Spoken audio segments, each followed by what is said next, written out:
September 11th, 2001 started out as a beautiful day. Now we remember it as a day we will never forget.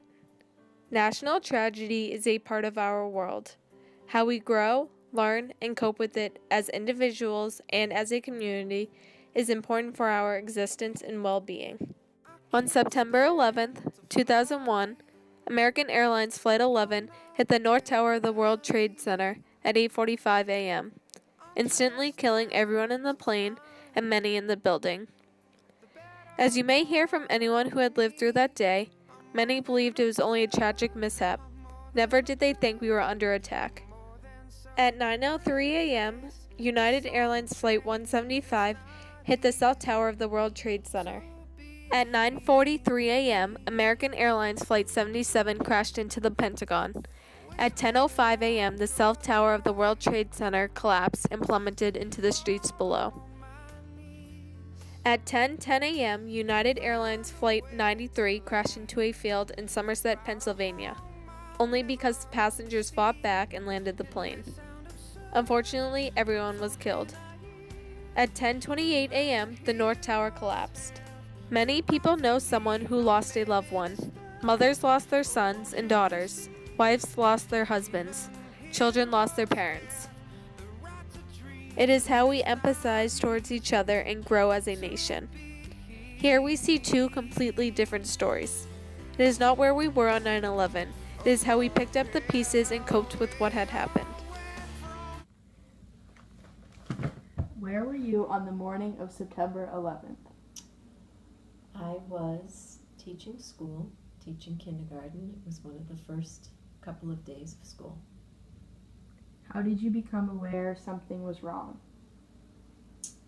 I think one of the other teachers or administrators came out and privately told us, but said we couldn't say anything and that the kids wouldn't know, there wouldn't be an announcement, and we were just supposed to continue as normal as possible. What did you think was happening? I wasn't sure, but I really just wanted to go home. And I know I was supposed to stay with those kids and keep those kids safe, but I really wanted to go home and take care of my own kids. What were your first thoughts when you realized what had happened? I remember people always talking about where they were when JFK was shot, and thinking I was too young to remember that. But remembering that that's probably it was the same feeling. And I knew that I was pregnant with my third child, but no one else knew. And I just thought it was a crazy world to be bringing a baby into, and it was just a weird feeling. Who else was nearby when you found out the towers had fallen? 4 classes of kindergarten students and the teachers that I've been working with for years. It was a very strange day. What is your most vivid memory of that day? Just standing there looking at all these kids playing and laughing and being happy and thinking, they have no idea what just happened, and I can just remember standing there watching them play, and that was, What did you do on September 12th and the days following 9/11? I think we were told not to talk about it because each family was dealing with it differently. They were little kids, so you didn't talk about it, but you had to watch for signs of if anyone was in distress, and you saw pictures. They would draw pictures of planes and towers, and they would build that way in the block area. So you knew some of them had heard something, but you still kind of glossed over, just didn't say much, just say talk to your parents at home.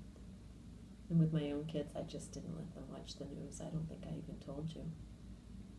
I didn't want you to think you lived in that kind of world.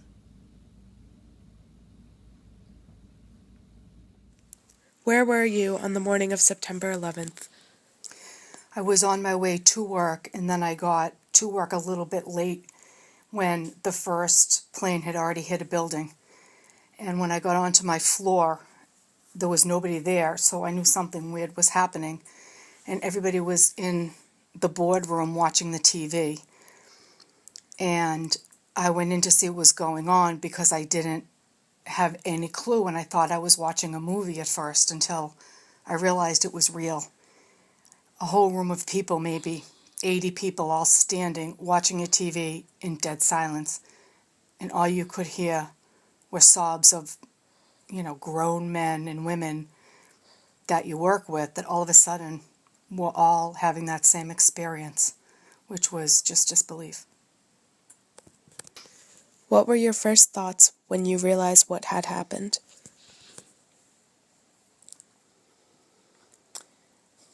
There was a real sense of that it's not really happening, that you're watching something that couldn't be real.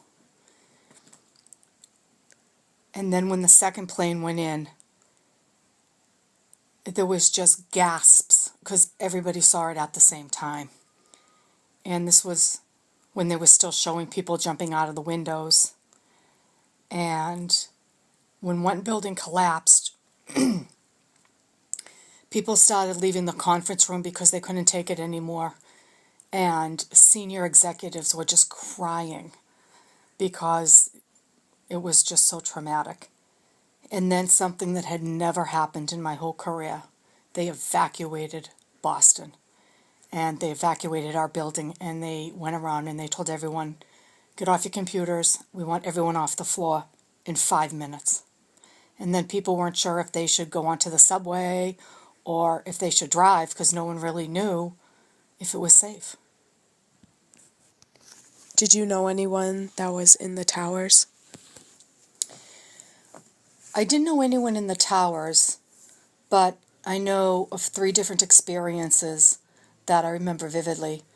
I was at Fidelity at the time, and Fidelity had a Wall Street office. And a man I worked with that I was very close with was in that office that day. And we were worried about him, and of course there was no way to get a hold of anybody. So we heard the next day that when the first building collapsed and all the rubble was flying, they were literally fleeing for their lives. They shut the Investor Center door, and they all ran up Wall Street, or down Wall Street, ran over the bridge to, I believe, Brooklyn. And at the other side of the bridge, the people of Brooklyn were taking in people, just letting them come into their homes and try to use their landlines and call people and giving them clothes and water and food. It was really quite inspiring that the people helped each other. It was so crowded the first couple of blocks into Brooklyn that they actually walked like 7 or 8 blocks until somebody and knocked on someone's door to help them because there were so many people that needed the help, so they could call their wives and figure out how to get home. The second person I knew was that my cousin was a pilot, still is. And it wound up coming out within a couple of weeks that he got the call that said, get all the planes out of the air immediately. You got like 15 minutes to get all the planes out of the air in the country or they're going to be shot down. He was in the air. He had to land in a field. And the third person, probably the most important person, was that my cousin asked a friend of his to go on a job with him as a merchant marine. And the merchant marine, his good best friend, said, I will. I'll fly to New York and I'll get it connected there. I'll meet you in California. And that was the New York trip. And to this day, my cousin has a fundraiser every year for his family, and he still blames himself. He tries not to. He was always there for Jay's widow and kids, but he absolutely still blames himself. What did you do on September 12th? Did you go back to work? I did go back to work. It was, 14 years ago, there wasn't as much access to work remotely as we have now. I didn't have a laptop, only a desktop.